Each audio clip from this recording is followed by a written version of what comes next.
Assalamualaikum warahmatullahi wabarakatuh. Alhamdulillah wa syukrulillah wa la hawla wa la quwata illa billah.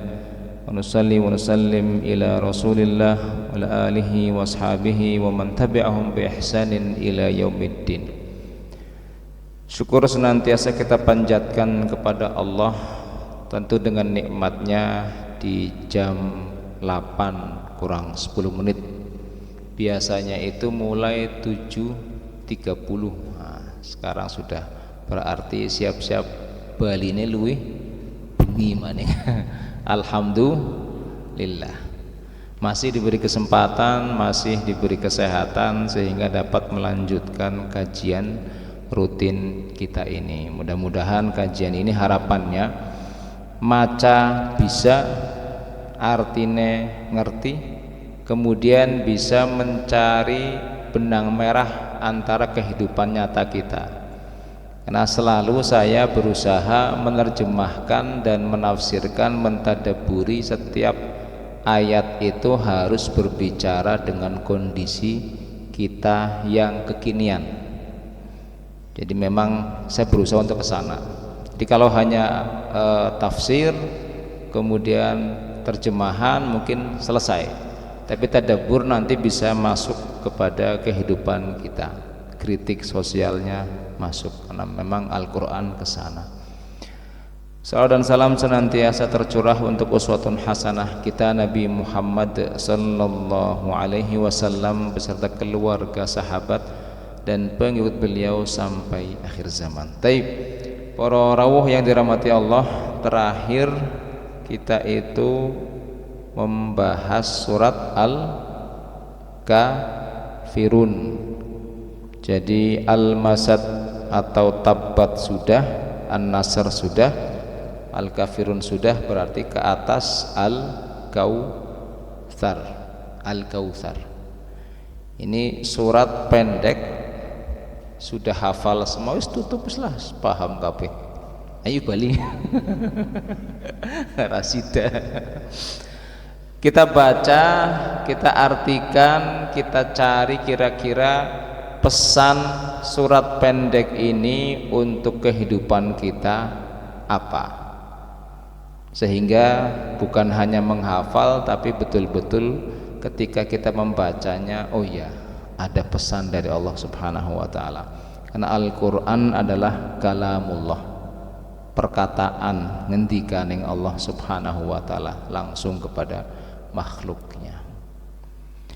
Maka Al-Kautsar ini dibuka dengan penggalan yang sangat pendek gini, inna a'tainakal kautsar.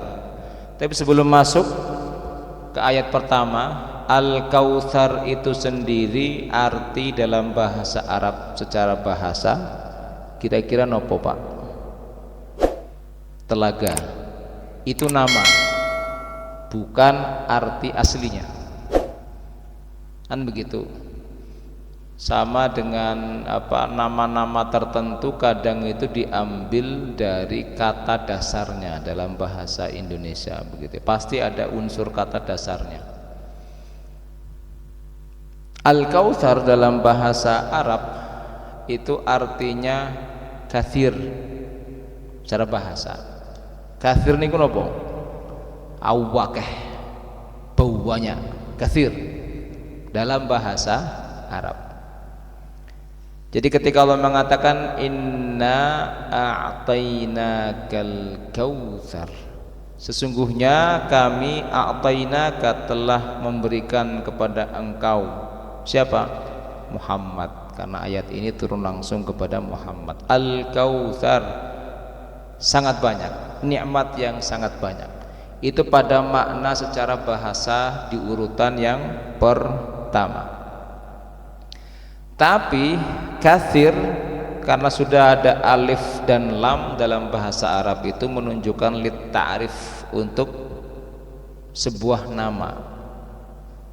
Jadi kalau maktabun dalam bahasa Arab atau masjidun, umum masjid. Tapi kalau sudah pakai alif lam, masjid ini namanya apa Pak?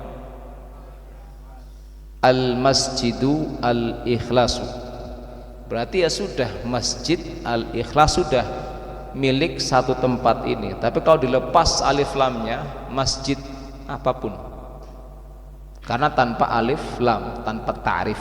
Tapi kalau sudah masuk alif lam, al-kautsar, nah ini berarti nama khusus, bukan hanya semua nikmat. Maka di sini tafsirnya menjadi al-kautsar nahrun fil jannati ja'alallahu karamatan li rasulillahi wa li ummatihi.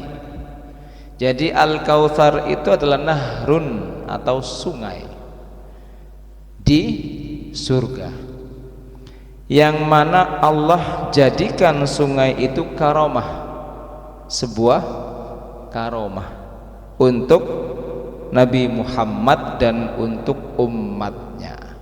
Kadang kalau membaca terjemahannya, tafsirannya, oh ya sudah sungai. Tapi begini, ini hanya untuk Nabi Muhammad dan umatnya panjenengan sedoyo. Kita semuanya itu mendapatkan karomah tadi. Nah sekarang pertanyaannya, karomah niku nopo? Apa karomah? Bu, biyen waktu cilikan niku wonten mboten sing duwe karomah mabur? Pernah mirsa mboten? Pernah? Atau mungkin dibacok orang metu getihe.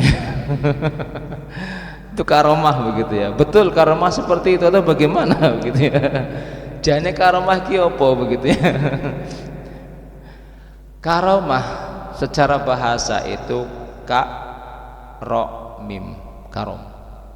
Karom itu ya pemberian dari Allah. Itu karom secara bahasa. Nah, karomah ini biasanya adalah hal yang memang Allah berikan kepada aulia. Jadi memang Allah memberikan kepada wali. Bedanya apa dengan mukjizat? Nah, kan begitu. Jadi ada mukjizat, ada karomah. Kalau mukjizat itu dari kata-kata ajaza. Ajaza dalam bahasa Arab itu artinya lemah. Jadi kalau orang tua itu namanya ajuz, kalau muda namanya syabab. Ciri-ciri yang sudah ajuz itu sudah meninggalkan dunia hitam. Itu ajuz sudah. Ajaza secara bahasa berarti jenengan dapat mukjizat itu karena sudah lemah gitu. Mukjizat. Jadi kata-kata mukjizat itu lemah. Tapi maksudnya ketika ada hal yang turun kepada para nabi, Al-Quran turun, kemudian tongkatnya Nabi Musa, dan kemudian semua mukjizat, maka manusia tidak akan mungkin membuat tandingannya, alias langsung lemah.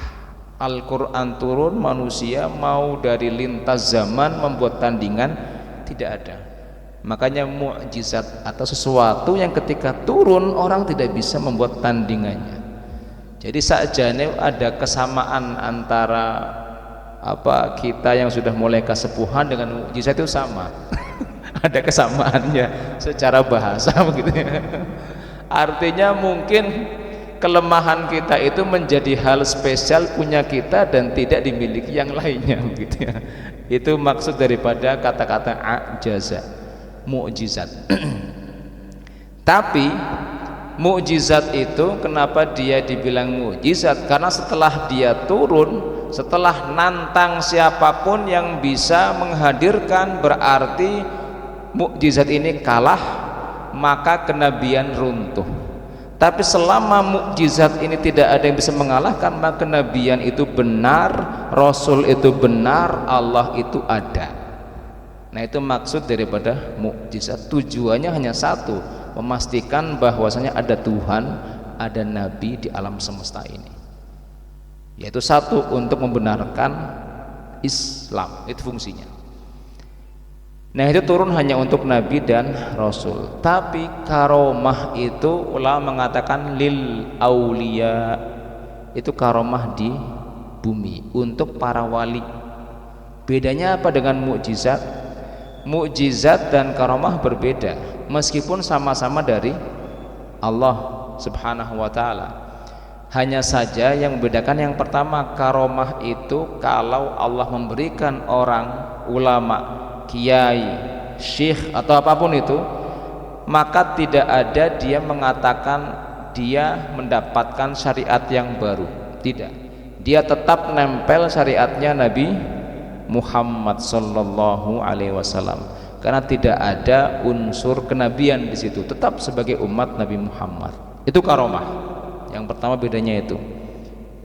Yang kedua bedanya adalah karomah itu tidak bisa latihan.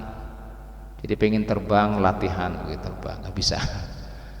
Jadi tidak bisa berusaha untuk mendapatkan karomah, tidak ada caranya. Karomah tanpa makan 3 tahun bisa hidup begitu, nggak bisa. Karena betul-betul memang diberikan oleh Allah Subhanahu wa ta'ala, karena kedekatannya, karena ibadahnya, dan itu diberikan kepada siapapun yang Allah kehendaki. Dan kalau orang mendapatkan itu, dia tidak akan menyombongkan dengan karomah yang Allah berikan. Jadi tidak ada kemudian buka jasa batu celup nanti airnya bisa menyembuhkan dan bayar tarif. Ini salah sudah, ini bukan karomah lagi gitu ya. Ini yang perlu difahami. Karomah ada, iya ada. Ulama mengatakan ada, tetapi ketentuan-ketentuannya jelas. Nah, berarti di sini Allah mengatakan karomah li Rasulillah wali ummatihi. Ini memang karomah tetapi untuk umat Nabi Muhammad dan Nabi Muhammad yang nanti di akhirat akan mendapatkan. Jadi ya kalau tidak dapat karomah di sini di dunia ora apa-apa, nanti karomahnya dapat di akhirat. Inna a'tainaka al-kautsar. Ada asbabun nuzul ayat ini atau sebab turunnya. Kenapa ayat ini turun? Setiap ayat biasanya menuturkan sebuah kondisi. Ini ayat ini turun karena Nabi Muhammad dalam kondisi mental yang paling jatuh, sedang bersedih, pamannya meninggal. Tidak jauh setelahnya kemudian istrinya juga yang paling ia cintai dipanggil. Belum lagi nanti putranya juga meninggal. Jadi rentetan itu membuat beliau rendah sekali. Semangat untuk berdakwahnya jadi drop sekali. Ini kondisi manusia, Nabi pun manusia. Nanti mungkin akan kita ambil hikmah untuk kita. Setiap dari kita pasti memiliki fase di mana kondisi terendah, entah ekonominya, saking raanannya, kemudian dia makan hanya tepung campur garam, digoreng, dimakan begitu. Itu titik terendah. Setiap dari kita memiliki titik terendah itu. Kita coba belajar dari ayat ini, kira-kira apa kemudian pesannya. Jadi asbabun nuzulnya Nabi dalam kondisi titik terendah. Kenapa? Karena dikatakan setelah putra beliau meninggal, orang Quraisy mengatakan Nabi Muhammad itu putus keturunannya, habis sudah, tidak ada keturunan. Dia sudah menjadi orang yang biasa saja, tidak keren. Karena bagi bangsa Quraisy, orang yang dipandang adalah mereka yang punya anak banyak dan anaknya itu semuanya menikah. Itu baru namanya keren. Tapi kalau sudah anaknya kecil meninggal pula, maka Nabi dikatakan bangsa Quraisy Nabi Muhammad abtar. Abtar itu apa? Nanti akan kita baca di ayat yang ketiga. Nabi sedih, tambah dicemooh, tambah jatuh lagi, maka ayat ini turun. Inna a'tainakal kautsar. Aku sudah memberikan banyak nikmat kepadamu wahai Muhammad. Jadi jangan bersedih, itu maksudnya. Baik. Kemudian fasalli lirabbika wanhar. Fasalli. Ma'mur bihi iqamatus sholawat mafruḍah, yang diperintahkan di sini adalah kata-kata sholat itu maksudnya sholat-sholat yang fardu. Fasalli, sholat, dirikan sholat. Ini kalau kita melihat bahwasanya memang pembeda antara muslim, antara kafir, antara munafik itu ya di sholat. Makanya Allah memerintahkan fasolli lirabbika wanhar. Sholat maksudnya adalah paling tidak minimumnya, batas terendah orang disebut Islam itu ya sholat 5 waktu. Ada orang yang mengatakan aku sibuk banget orang sempat sholat sempruli sampai mengatakan untuk menghadap Allah saja sibuk. Sesibuk apa begitu, kayak urusannya akeh banget, paling juga 5 menit selesai. 5 menit suwi banget, paling juga sholat sendirian 3 semenit bahkan rampung gitu ya. Cuma semenit saja, padahal itu kan Allah memberikan banyak hal. Jadi kalau kita urut, inna atainakal kautsar, Nabi Muhammad diberikan nikmat yang tertinggi, yaitu di akhirat nanti namanya telaga al-kautsar. Ini sebagai bentuk kritikan Nabi Muhammad yang pada waktu itu drop, jatuh mentalnya, maka Allah langsung kuatkan kembali. Dengan cara apa? Maka ini penting sekali, fasalli lirabbika, sholat. Maka sejatinya kalau ada siapapun di antara kita yang merasa lemah sekali, mungkin sedang bertubi-tubi cobaannya, maka sholat itu satu-satunya jalan untuk menguatkan kembali keyakinan, untuk menguatkan kembali perjuangan. Itu sholat, apapun masalahnya sholat. Ini kalau nanti ibu-ibu melihat bapaknya kok malas bekerja, tandanya kurang ngopi nang masjid itu. Sering kan masjid ngopi nang masjid, main semangat begitu, kelengkruk dusir bae, wis mana mangkat paring masjid akeh nang kana panganan engko seger an begitu, kurang ngopi. Kemudian karena sholat itulah kemudian yang sebagai tanda utama untuk kehadiran Allah Subhanahu wa ta'ala. Jadi kalau kita ulang lagi, mungkin pernah saya sampaikan bahwasanya di antara kewajiban atau rukun Islam yang mana Allah memberikan kewajiban ini langsung kepada Nabi Muhammad itu ya sholat. Kalau zakat diutus malaikat Jibril untuk menyampaikan kewajiban zakat. Haji pun sama, tapi tidak dengan sholat. Dipanggil Nabi Muhammad untuk menerima kewajiban itu langsung dan tanpa ada perantara malaikat Jibril. Jibril itu stop, berhenti di Sidratul Muntaha, batas alam semesta, stop, berhenti, hanya menghantarkan ke sana. Kemudian Jibril mengatakan, kamu yang dipanggil untuk menghadap, saya tidak punya tiket, silahkan menghadap sendirian menuju singgasana Allah.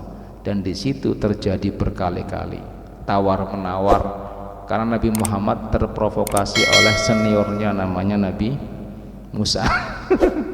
Jadi Nabi manut-manut baik, seket ya seket mudun. Nabi itu orangnya tuh enakan, beliau manutan. Sing ngeyel di antara para nabi ya Musa itu memang. Tapi Nabi, namanya Nabi, tetap dicintai Allah, kan begitu. Jadi di antara semua Nabi yang paling ngeyel itu Nabi Musa, karena dia mewarisi sifat Israel tambah Fir'aun. Setengah Israel, setengah Fir'aun, dua-duanya itu rewel semua. Orang Mesir itu orang paling rewel di dunia. Betul, tambah orang Israel, wis jane rewel pol. Itu pun sampai terbawa ke penduduk langit, watak tidak hilang. Jadi ketika ketemu Nabi Musa, ini masalah gaib ya, kalau ada yang tidak percaya berarti keimanannya dipertanyakan. Hadisnya sahih, Nabi yang menuturkannya langsung kepada sahabatnya. Kalau masih tidak percaya, itu berita bohong, itu masih dia harus dikasih tanda tanya, itu gimana keimanannya. Kalau bukan dari Nabi Muhammad, dari mana lagi kita bisa menerima semua berita gaib, kan begitu. Berarti masih hidup Nabi Musa, hidup tetapi ruhnya. Nabi berangkat itu ruh dan jasad. Begitu turun ketemu Nabi Musa, umat saya kuat-kuat, umat kamu itu kecil-kecil, gampang masuk angin, kerokan. Wis menghadap sana, minta dikurangi. Terus bola-balik gara-gara Nabi Musa itu. Padahal kalau kita hitung umat-umat Nabi Muhammad yang selalu di masjid itu 5 waktu iya, rawatibnya ditambah rawatibnya 11 rakaat 10 atau 12 rakaat, itu sudah berapa? Itu baru yang wajib, belum nanti tahiyatul masjidnya, belum nanti sholat malamnya, duhanya, sholat mutlaknya. Itu paling tidak kalau ada yang rutin menghitung ya bisa 50 kali dalam satu hari tercapai. Jadi umat Nabi Muhammad itu yang mampu sebetulnya. Tapi alhamdulillah karena ada Nabi yang provokatif itu akhirnya kita dapat hanya 5 kewajiban sholat saja. Nah, dalam artian Nabi menerimanya, hadisnya panjang sekali. Bukhari ada, Muslim ada, Ahmad ada, muttafaqun alaih. Itu sahih. Maka sholat itu menjadi kunci utama. Itu kenapa Allah panggil Nabi Muhammad. Kalau ada orang yang meremehkan kewajiban sholat, ya sudah, berarti memang keimanannya belum masuk.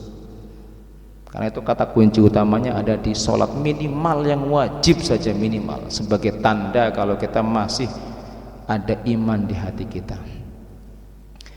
Jadi kalau kita menerjemahkan dan menafsirkan tadabbur ayatnya, ayat yang pertama sesuai asbabun nuzul, kalau kita dalam kondisi yang drop, jatuh begitu ya, maka mendekat kepada Allah subhanahu wa ta'ala dengan sholat. Itu yang pertama, dengan sholat itu untuk menunjukkan rasa syukur kita kepada Allah subhanahu wa ta'ala.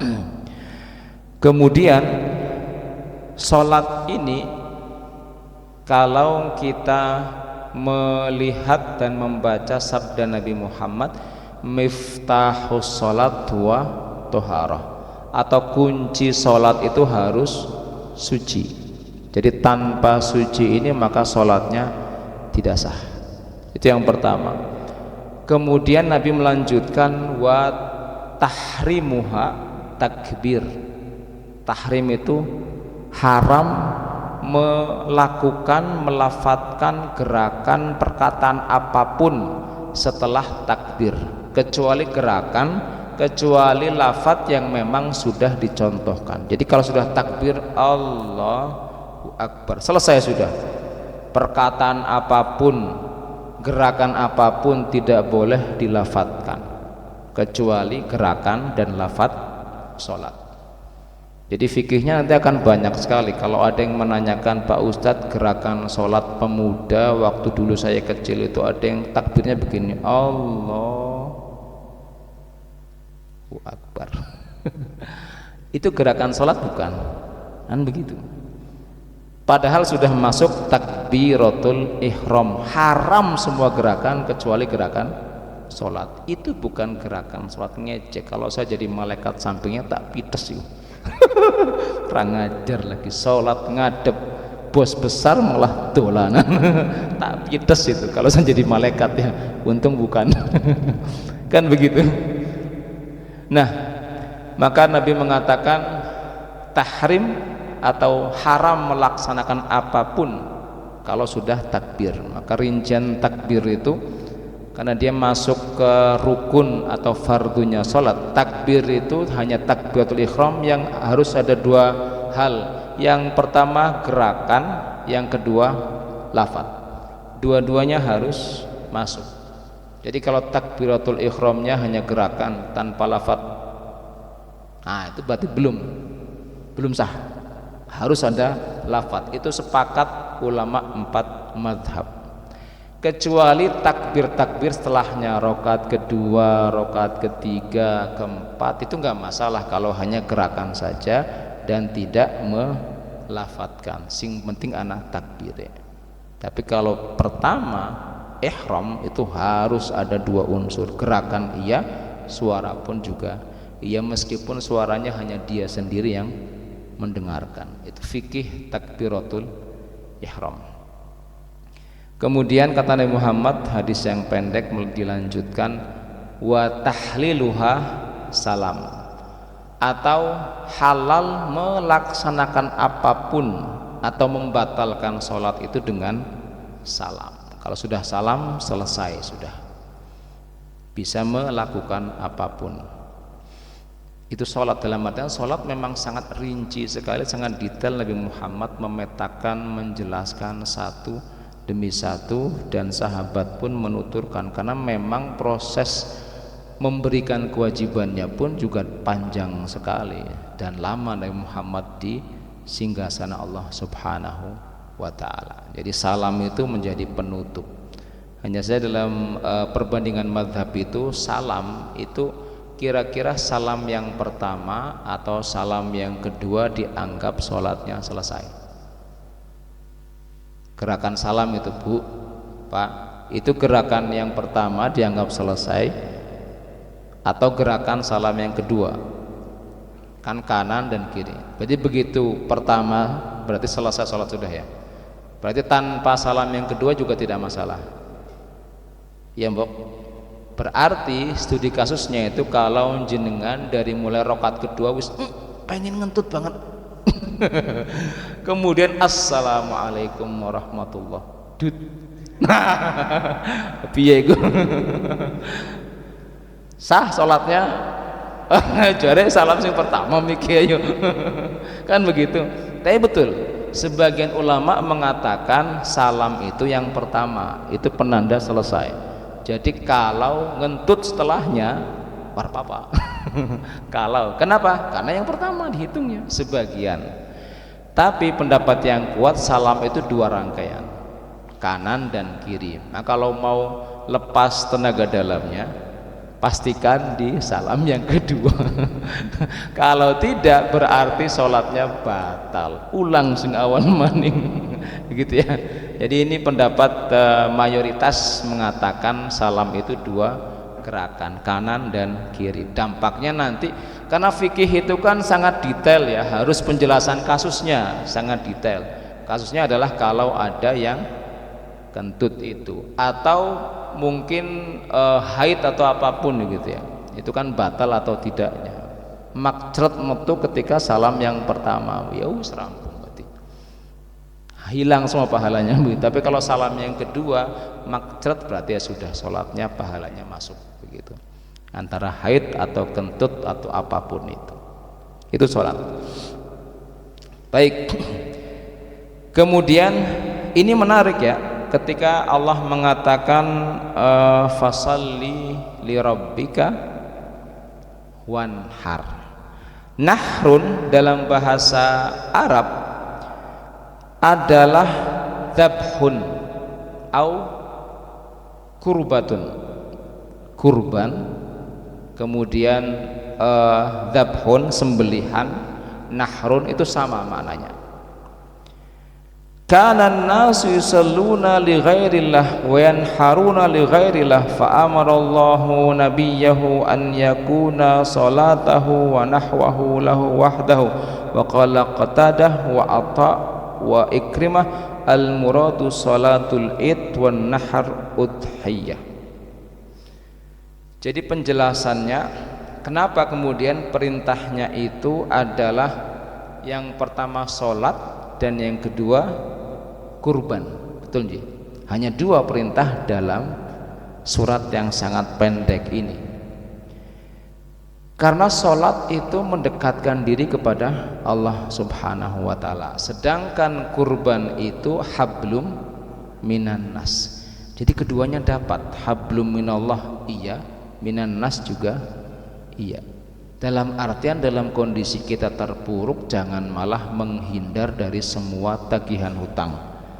Datangi kalau memang ada hutang gitu, datangi, silaturahim, mungkin kasih tenggat waktu, kemudian tetap ada infak, ada sedekah. Itu untuk memastikan bahwasanya kita dalam semua pergerakan memang menghadirkan Allah dan menghadirkan sisi sosial. Karena di sini Allah, kalau kita melihat ibadah yang dengan uang atau ibadah maliyah sangat banyak, betul ya? Kalau sholat kan ibadah badaniyah, tubuh kita, tidak butuh modal. Tapi kalau ibadah maliyah ada zakat yang wajib begitu ya. Kemudian yang lainnya yang sunnah sedekah atau apapun itu zakat. Kemudian ada haji, ibadah maliyah itu, dan mencakup semua, tapi fokusnya di uang. Kemudian kurban.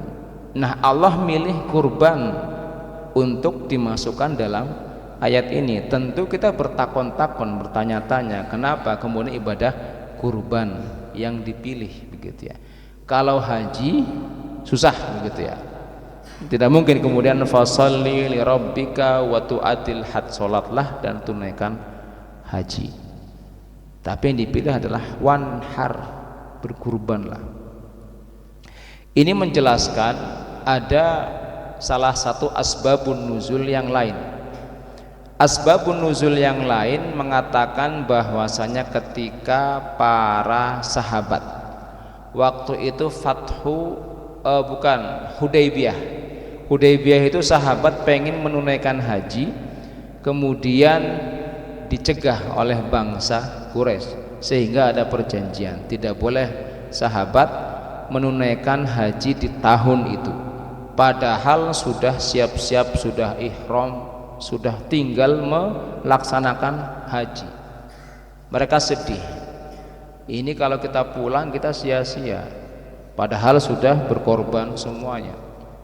Maka ayat ini turun kembali, inna a'tainakal kautsar fasalli lirabbika wanhar. Sudah, jangan bersedih, kami, kata Allah, sudah memberikan nikmat yang sangat banyak sekali pada engkau, wahai para sahabat yang gagal menunaikan haji pada waktu itu.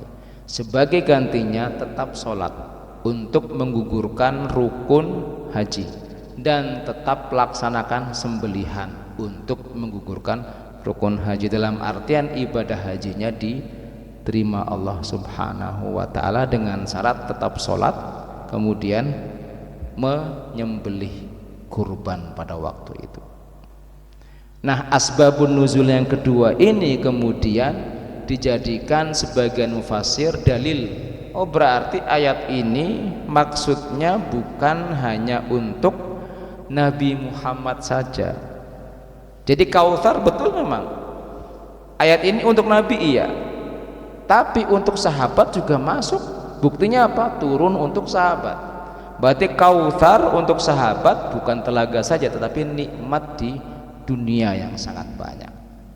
Otomatis berarti ayat ini menyapa kita semuanya yang membaca ayat ini. Allah sudah memberikan nikmat yang sangat banyak kepada kita semuanya.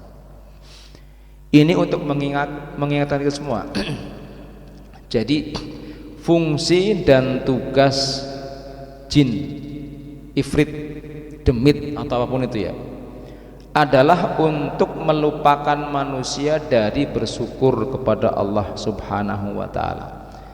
Jadi semua masalah yang terjadi, anak kemudian mungkin tidak berbakti kepada orang tuanya, atau mungkin pertengkaran antara suami dan istri, sumbernya hanya satu, napa niku? Kurang rasa syukur. Memang ada unsur jin memang, tetapi lagi-lagi manusia yang mengambil keputusan untuk tidak bersyukur. Betul. Jadi itu fungsinya. Karena ayatnya jelas, wala atiyannahum min baini aydihim wa min khalfihim wa an aymanihim wa an syama'ilihim, terakhirnya wala tajidu aktsarahum syakirin. Iblis bersumpah, saya akan goda manusia dari depan, belakang, samping, kanan, kiri, atas, bawah, sehingga tujuannya apa? Mereka tidak bersyukur kepada nikmatmu. Jadi mereka itu bergerak, bekerja, tujuannya jelas, yaitu agar manusia tidak bersyukur, kurang syukure. Korupsi yang besar-besar kita itu berkali-kali itu lihat gepokan uang sing dhuwur banget. Oh ya Allah ya Rabbi, dikorupsi semono akeh ora tidak cukup apa begitu ya. Perasaan kita di Banyumas UMR 1,8 itu cukup baik gitu ya. Nah itu sagepok-gepok uang itu buat apa begitu ya. Mbok yang masuk ke perut kita itu ya paling 1-2 suap sapiring, pandelepok kena rong piring telung piring ya melukek kan begitu ya. Mau dimasukkan ya mutah lagi, paling mentok itu ya hanya 1 piring. Rizki kita itu hanya yang kita kenakan sekarang ini baju milik saya karena ini yang saya pakai, yang di almari bukan milik saya. Kendaraan itu yang dipakai saat ini, berarti sekarang saya tidak mengenakan kendaraan. Karena siapa tahu pulang dari sini selesai usianya, berarti semua yang di almari, semua yang rekening di bank itu akan diberikan kepada yang lainnya kan begitu. Buat apa itu semuanya? Rezeki kita itu yang kita kenakan saat ini, detik ini, itu saja sudah. Yang melekat di tubuh kita makanan. Kalau kita nyimpan banyak di kulkas begitu, coklat yang mahal-mahal ya sudah, itu bukan milik kita, bukan. Jadi memang itu yang kita punya. Maka iblis mengatakan tugas mereka, fungsinya adalah nyari teman di neraka. Caranya bagaimana? Menghilangkan rasa syukur. Kalau syukur sudah hilang, dicabut, sudah selesai. Maka Allah mengingatkan di sini, inna a'taina kal kautsar. Banyak sekali nikmat yang sudah Allah berikan kepada masing-masing daripada kita semuanya. Terlahir dulu ya tidak mengenakan apa-apa, tapi ada orang yang kemudian tergerak, namanya ibu bapak kita, membelikan pakaian. Padahal kalau mereka mau juga istilah kesel, libahkan saja ke orang lain kan begitu. Kalau mereka mau kan begitu, tapi Allah gerakkan hati mereka untuk mengurus kita sampai besar, melengkapi semuanya. Setelah kemudian besar, kita meninggalkan orang tua, ngurusi pasangan masing-masing kan begitu, terus begitu siklusnya. Maka syukur sekali, nikmat sudah diberikan. Kemudian yang menarik di sini ayat yang terakhir, yaitu ayat yang ke-3, inna syani'aka huwal abtar. Ayat yang ketiga ini menjadi penutup. Kalau yang pertama itu mengingatkan, bukankah nikmat sudah banyak, maka silahkan bersyukur dengan memilih 2 ibadah, sholat dan kurban. Baik itu untuk Nabi Muhammad ayatnya turun, atau baik ayat ini untuk para sahabat, berarti ayat ini mencakup semua elemen, bukan hanya Nabi tapi juga umat Islam. Ini tadaburnya begitu ya, tadabur ayatnya. Maka kemudian kalimat dari Allah, inna syani'aka, ay inna mubghiduka huwallazi la yabqa dzikrahu ba'da mautahu. Sesungguhnya orang yang membencimu itulah syani'aka. Musyanaah itu orang yang membencimu. Huwal abtar, mereka itulah yang namanya itu tidak akan disebut setelah kematian mereka. Abtar di awal tadi sudah kita sebutkan bahwasanya kata-kata abtar itu adalah orang yang tidak memiliki keturunan. Jadi kenapa orang itu berbangga dengan anak yang sangat banyak, harapan mereka namanya akan tetap diingat setelah dia meninggal. Tapi perhatikan Nabi Muhammad itu Hasan dan Husain meninggal dekat, masih muda sekali begitu, dan keturunannya dari jalur ya putrinya begitu ya. Itu jalur yang kuat dari putrinya. Jadi keturunan memang laki-laki ya habis Nabi Muhammad. Maka dari sini Allah ingin memastikan, inna mubghidaka huwallazi la yabqa dzikrahu ba'dal maut. Nabi Muhammad itu namanya akan disebut senantiasa bahkan setelah kematiannya, meskipun keturunannya tidak banyak. Ini nikmat bagi orang yang memang harum namanya setelah meninggal. Tidak banyak orang seperti ini. Kalau di republik ini kita bisa melihat ada orang yang memang masa hidupnya namanya meroket, tapi setelah meninggal justru aibnya itu dibuka oleh Allah Subhanahu wa taala. Tapi ada tokoh-tokoh yang lain ketika masa hidupnya biasa-biasa saja, dia mungkin mengabdi, tapi setelah meninggal namanya harum. Di kepolisian itu ada polisi yang paling jujur namanya Hugeng. Itu biasa, bahkan rumah pun ya mungkin juga masih biasa saja begitu. Itu namanya orang yang jujur. Kalau polisi jujur ya seperti itu begitu ya. Tapi dia namanya harum, disebut, diingat sampai dengan detik ini. Masih ada orang yang mengingati ya. Kenapa? Karena memang dia betul-betul jujur. Jadi Allah mengingatkan bahwasanya kejayaan harumnya nama itu tidak cukup dengan banyaknya anak. Justru banyaknya anak kalau tidak punya agama, kalau jauh dari agama, kerjanya hanya tawuran, maling, mendem ya. Kan orang nanya anaknya siapa, kayak malah busuk nama ayahnya kan begitu. Ini Allah mengingatkan, membalikan kembali sesuai dengan asbabun nuzul yang pertama, karena orang Quraisy mengatakan Muhammad sudah mati, dia tidak ada keturunan laki-lakinya. Tapi Allah membalik kebaikan orang itu bukan hanya diukur dengan banyak sedikit banyaknya anak, tidak, tetapi apa, dengan nama yang harum justru setelah meninggal. Jadi tokoh-tokoh yang ketika masih hidup itu dihujat, nanti akan muncul kebaikan, betul-betul dia orang baik atau tidak itu setelah meninggal akan ketahuan. Ulama-ulama yang ketika hidupnya dihujat, dipenjara, kemudian beritanya itu memang diputar balikkan, setelah dia meninggal nanti kebaikan itu akan muncul semuanya. Jadi kebaikan itu justru setelah meninggal itu.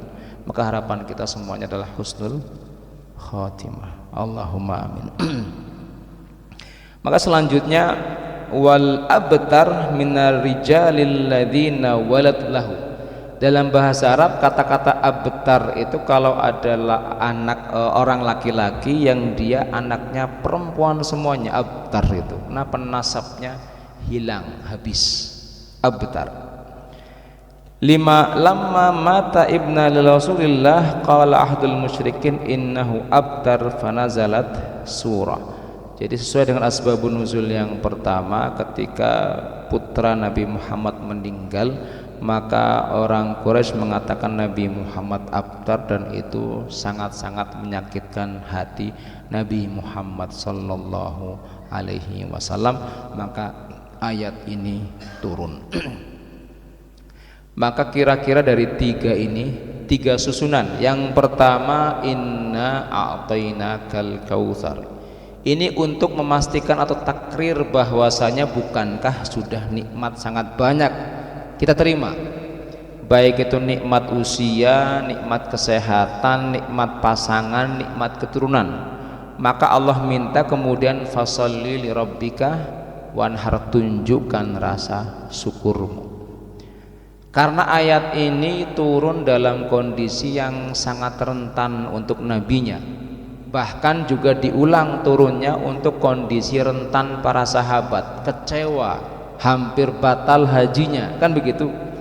Ayat ini turun setiap kondisi yang paling rendah Nabi Muhammad ketika beliau sedang rendah mentalnya, para sahabat rendah mentalnya, belum juga mau menunaikan haji sudah dihadang oleh pasukan Quraisy yang lengkap bersenjata. Biasanya bangsa Quraisy itu tidak ada yang menghadang jamaah yang ingin menunaikan haji cara jahiliyah.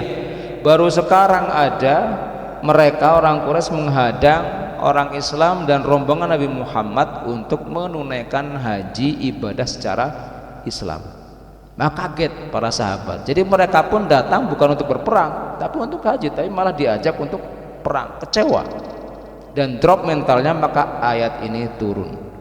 Yang menarik adalah benang merah antara asbabun nuzul yang pertama dan asbabun nuzul yang kedua ditutup dengan inna syani'aka huwal abtar. Orang yang membencimu, mereka itu yang akan putus keturunannya.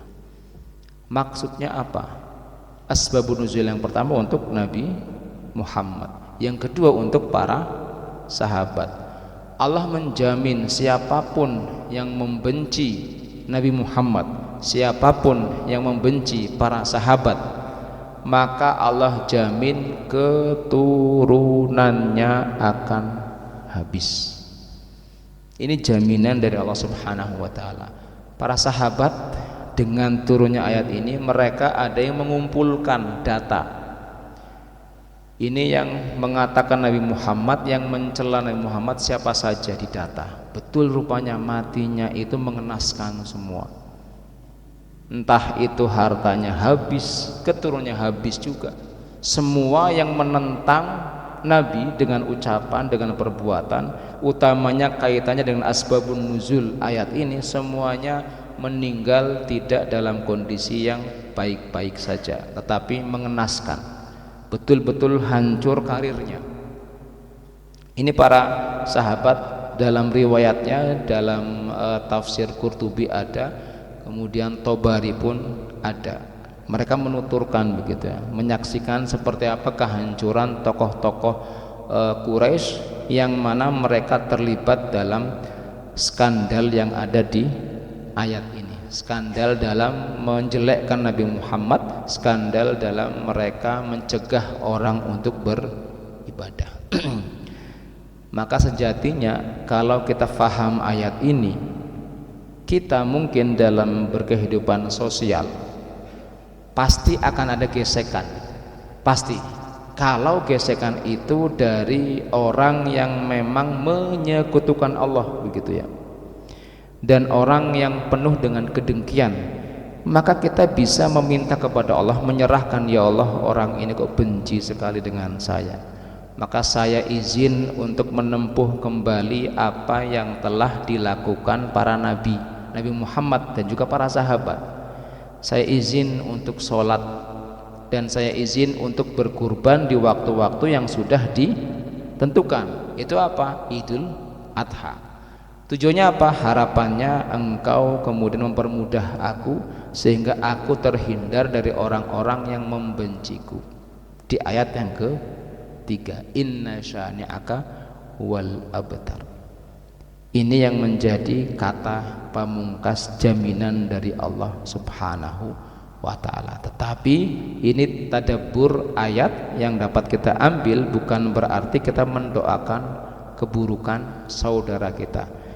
Ini temanya adalah berhadapan-hadapan langsung dengan orang yang tidak beriman. Jangan dipakai untuk yang masih membaca syahadat. Selama dia baca syahadat, maka dia tetap sebagai saudara kita. Ini untuk mereka yang mungkin hidup bukan di Indonesia atau umat Islam menjadi minoritas, begitu ya. Maka langkah ini adalah ayat ini sebagai kabar gembira bahwasanya sejatinya Allah itu senantiasa mendukung mereka. Atau mungkin di Indonesia tetapi tekanannya sangat dahsyat. Tekanan mungkin dia memiliki jabatan tertentu, dia memperjuangkan kebenaran tapi terasingkan. Kenapa? Karena lingkungannya menekan dia. Maka bisa kemudian meminta kepada Allah Subhanahu wa ta'ala, tunjukkan rasa syukur dengan sholat dan dengan berkurban, harapannya dilindungi oleh Allah Subhanahu wa ta'ala. Ini tadabbur dari ayat di surat Al-Kautsar. Wis mulai garuk-garuk, wis mulai leye-leye. Tandanya berarti sudah selesai, karena materi pun sudah habis begitu. Alhamdulillah. Baik, karena memang sudah lewat 10 menit dari waktu yang biasa kita gunakan, maka pas sudah, berarti pasnya 50 menit, cukuplah. Saya rasa itu insyaallah wa bidnillah kita akhiri dengan membaca doa kafaratul majlis. Subhanakallahumma bihamdika asyhadu an la ilaha illa anta astaghfiruka wa atubu ilaik. Saya kembalikan kepada moderator, nanti tutup lagi. Wassalamualaikum warahmatullahi wabarakatuh.